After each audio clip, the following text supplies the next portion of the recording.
বলতেছিলাম কি, সামনে তো কোনো মিষ্টির দোকানও নাই, শ্বশুর বাড়িতে নতুন নতুন যাইতেছেন, মিষ্টি না কিনলে কেমন দেখায় না? হ্যাঁ তা ঠিক কইছিস, ধর আমি যাইতাছি। আরে আরে আরে, কই যাইতেছেন আপনি? আমি আমার বাপের বাড়ি যাইতাছি, তুই তোর বাপের বাড়ি যা। যে আপনার মিষ্টির কথা কইছি অমনি আপনি সেইটা গেলেন। তুই যে আমার মিষ্টি কেনার কথা কইলি, তোর বাপে কি আমার মিষ্টি কেনার টাকা দিচ্ছে? আমার বাবা আপনার কেন মিষ্টি কেনার টাকা দিব? তোর বাপে যেহেতু আমার মিষ্টি কেনার টাকা দেয় নাই, তাহলে তোর বাপের বাড়িতে আমি মিষ্টি নিয়ে যাব। আমি গেলাম। খান খান, আপনার মিষ্টি কেনার দরকার নাই, তবু দয়া করে চলেন। এই তো কথাটা ভালো লাগছে। বাড়ি থেকে বের হয়ে সেই যে হাঁটা শুরু করছেন, হাঁটতেছেন তো হাঁটতেছেন, একটা ভ্যান বা রিক্সা নিলে ভালো হইতো না? তুই হলি আমার বউ, তোরে আমি এত ভালোবাসা বিয়ে করছি, তোর রিক্সা ভ্যানে নিয়ে যাবো? আমার টাকল নাই, আমি এই কারণে একটা হেলিকপ্টার ভাড়া করছি, যে কোনো মুহূর্তে এখানে এসে ল্যান্ড করতে পারে। আসলেই তোর হেলিকপ্টার উঠে তোর বাপের বাড়িতে যাবো।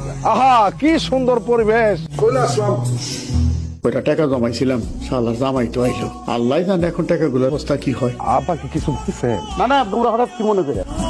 বাবা, এটা তুমি কেমন কথা কইলা কত? তোমাকে দেখতে ইচ্ছা করছিল, এই জন্য তোমাকে জামাইরে নিয়ে চলে আসলাম। আরে নতুন জামাই শ্বশুর বাড়িতে কিছুই নিয়ে আসেন, এটা কি মানুষ না অন্য কিছু? কেমন আছিস মা? দুলা ভাই কেমন আছে? দুলা ভাই আমার লেগে কিছু আনেন নাই? হ্যাঁ তোমার জন্য আনছি তো। কি আনছে? এই যে এইটারে তোমার বোনের নিয়ে আসলাম।